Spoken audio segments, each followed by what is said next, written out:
स्थापन करा। त्या बचत गटांना तुम्ही ज्यावेळेस निधी वगैरे देतो तो निधी मध्ये आमच्या आरटीसी बँकेमध्ये जाणार। मग इलेक्शन आलं की त्या महिलांच्या व त्या बचत गटांच्या माध्यमातून प्रचाराचं माध्यम वापरलं जातं। हा आमचा अनुभव आहे। 2007 पासूनची आमची लढाई आहे की हा फंडिंग, हा शासनाचा पैसा हा नॅशनलाइज बँकेमध्ये जमा केला पाहिजे, जेणेकरून कोणाचं त्याच्यावर बंधन राहणार नाही किंवा त्याच्यावर सत्ता राहणार नाही। हा अनुभव कटू होता, म्हणूनच त्या वेळेपासून आतापर्यंत आम्ही एकच आमचा ध्यास होता की हे आरडीसी बँकेमध्ये जे पैसे आहेत तुम्हा शेतकऱ्यांचे, गीताताई सांगितलं तर पाडा बराच मोठा आहे, पण सभागृहाला तेवढा वेळ नाही। आज जो निर्णय घेतलेला आहे या सभागृहाने हा एका अतिशय चांगला आणि योग्य निर्णय आहे आणि या निर्णयाला माझं संपूर्ण समर्थन आहे। बोलायचंच आहे, त्याच्यामुळं आमचा पूर्ण झाला, पुन्हा जाताना तुम्हालाच ऐकवत जातील, आम्हाला नाही ऐकवणार। त्यामुळे सगळ्या सभापतींना शुभेच्छा।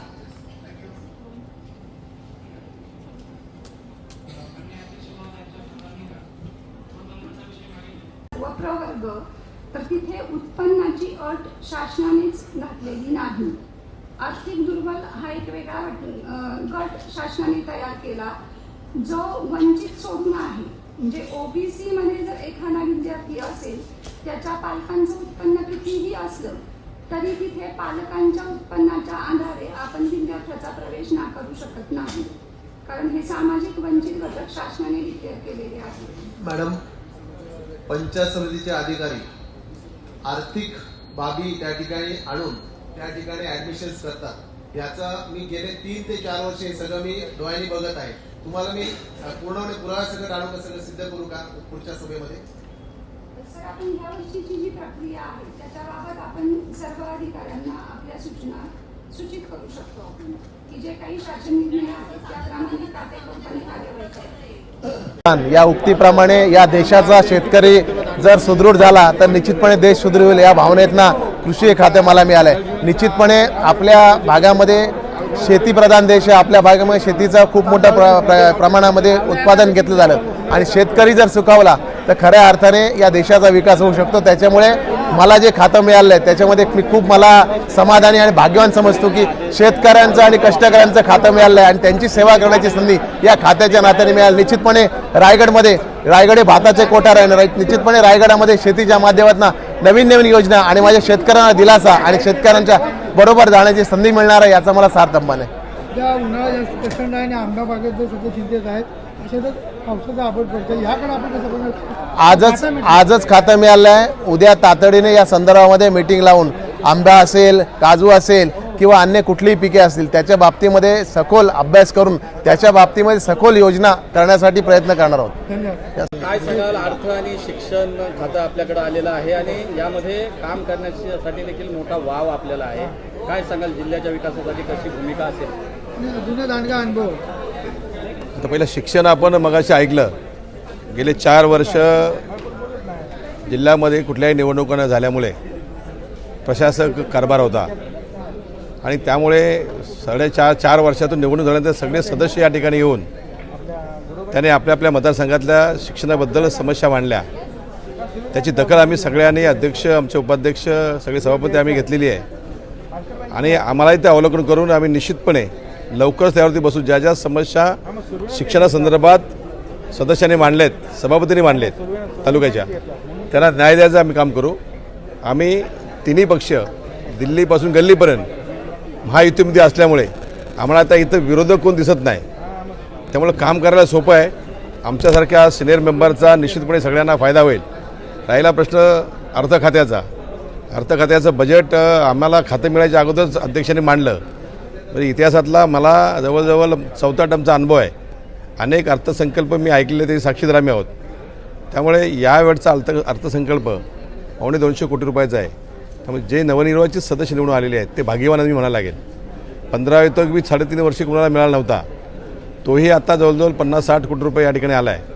साधारण या जिल्ह्याचा सर्वांगीण विविध घटकांचा विकास करण्यासाठी एक भरीव अशी आर्थिक तरतूद या बजेटमध्ये किंवा 15 वित्ताच्या माध्यमातून आम्हाला प्राप्त झालेली आहे। उर्वरित शासनाच्या सरकार आमचं आहे, त्यामुळे शासनाच्या विविध योजना मग त्या आरोग्यासाठी असतील, शिक्षणासाठी असतील, कृषी पशुसाठी असतील, पाण्यासाठी असतील, यासाठी आम्ही भरीव निधी आणून जो गॅप पडला मधल्या कालामध्ये तो भरून काढण्याचा प्रयत्न आम्ही निश्चितपणे करू.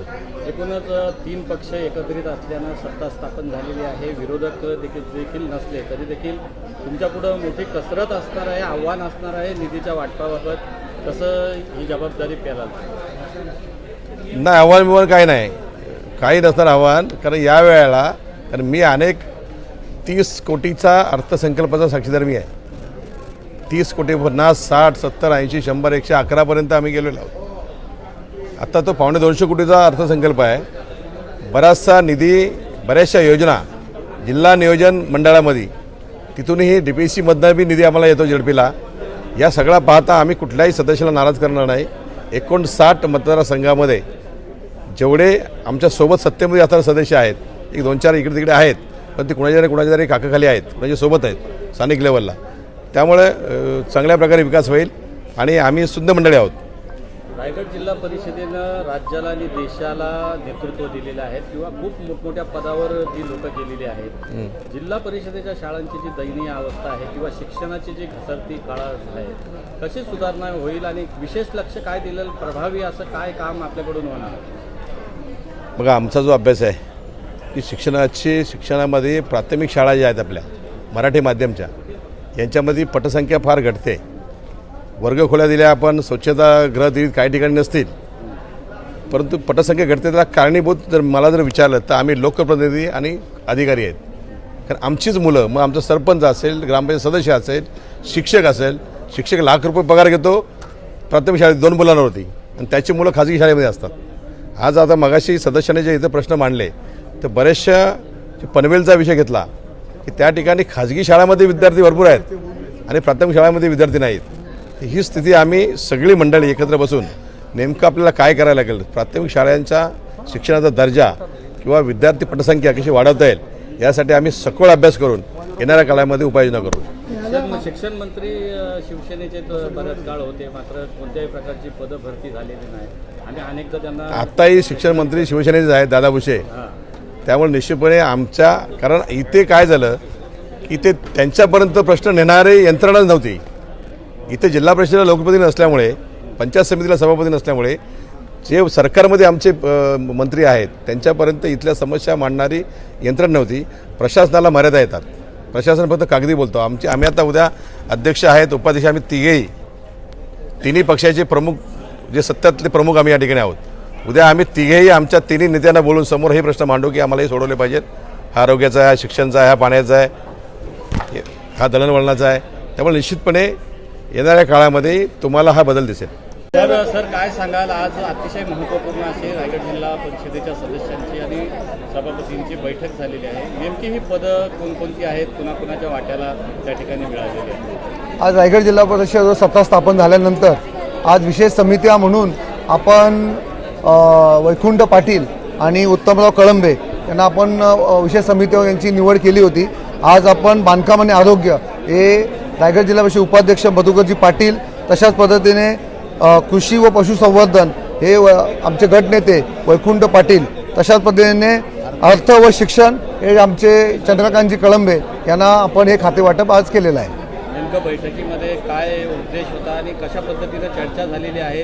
सदस्यांनी मांडलेले जे प्रश्न आहेत ते निकाली निघण्यासाठी कशा पद्धतीचा कार्यभार रायगड जिल्ह्याचा असणार आहे? स्वराज्याची भूमी छत्रपती शिवरायांची भूमी आहे, रयत हिताचा कारभार अध्यक्ष म्हणून कसा हाताळा?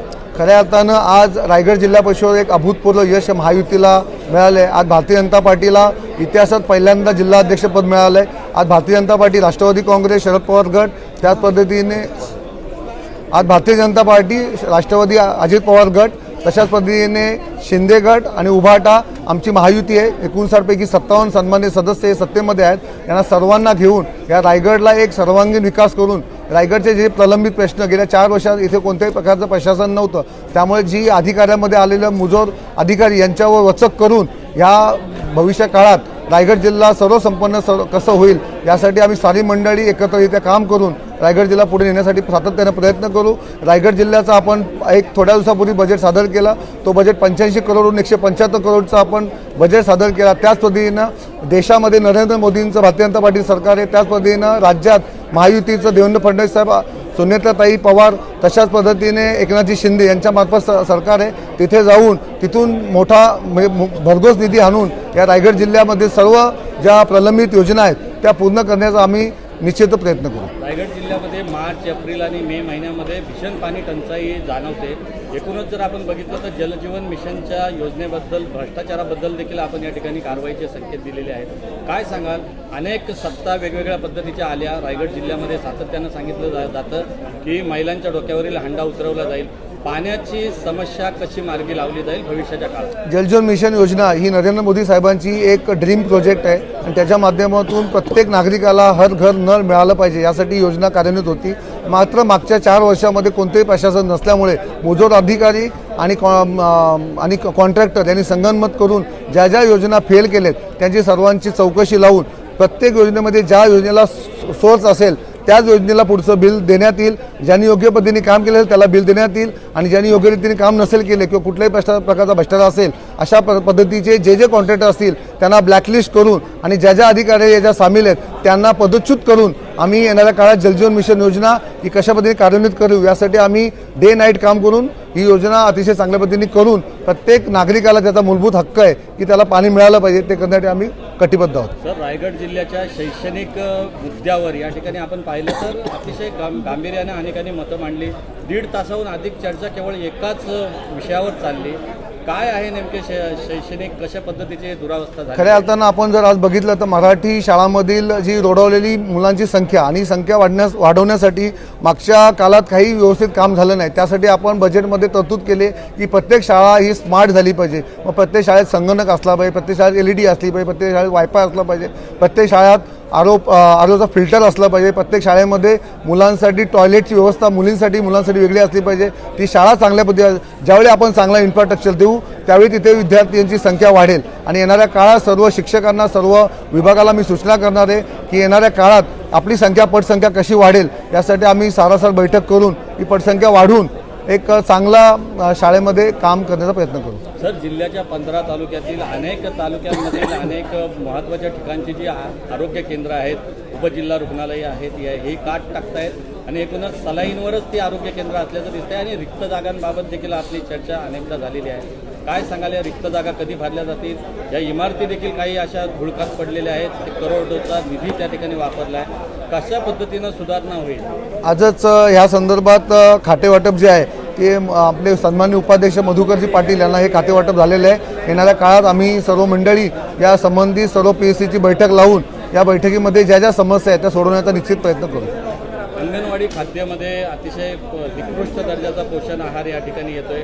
कशी कारवाई होईल भविष्याच्या काळात? निश्चितच आता सन्मानित सदस्यांनी जो अंगणवाडीचा पोषण आहार जो दाखवला तो अतिशय निकृष्ट दर्जाचा होता. तर ती संबंधित एजन्सी आपण कॅन्सल करून नवीन पद्धतीने जी नवीन टेंडर करून जी चांगली एजन्सी आपलं चांगलं खाद्य देईल त्यांनाच आपण ती टेंडर देण्याचं काम करू. तो आहार 2 ते 3 महिन्यांनी वाढला जातो. त्याचा अगोदर नियोजन कसं होईल असं मागणी केली. निश्चितच आम्ही 24/7 काम करणारी मंडळी आहोत आणि 24/7 काम करत असताना प्रत्येक गोष्टी 3-3 महिने न करता रोज आम्ही त्याच्यावर उहापोह करून येणाऱ्या काळात ते आपण लवकर करता काम करू.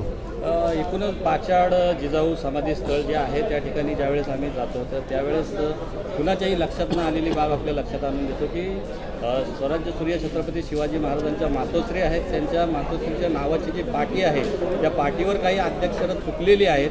ती किती दिवसामध्ये आपण दुरुस्त कराल ते तुम्हाला फोटो आणि व्हिडिओ देखील मी मागच्या आठवड्यात तुमच्या माहितीसाठी सांगतो, मी रात्री 12 वाजता त्या जागेत जाऊन स्वतः त्या सर्व जागेची पाहणी केली. तिथे प्रातिष्ठिक सुशोभीकरण करणे, पाटी बदलणे या सर्व संदर्भात मी तिथे बैठक लावलेली आहे. तशाच पद्धतीने तिथे पाण्याचा सुद्धा खूप मोठा प्रॉब्लेम आहे पाचाड आणि रायगडवाडी. तर इथे मी तशा अधिकाऱ्यांची 1-2 दिवसात बैठक लावलेली आहे. संबंधित कॉन्ट्रॅक्टरला बोलवलं आहे आणि तिथे चांगलं काम करून ती पाटीसुद्धा बदलण्यात येईल आणि तिथे दिशादर्शक फलक हे सुद्धा लावण्यात येतील. हे निश्चित आपण एक साधारणतः एक 8 ते 10 दिवसात करू. एक शेवटचा प्रश्न, वाढतं पर्यटन आणि पर्यटनाच्या दृष्टीनं जो कचरा व्यवस्थापनाचा मुद्दा या ठिकाणी महत्त्वपूर्ण मुद्दा या ठिकाणी सन्माननीय सदस्यांनी मांडला.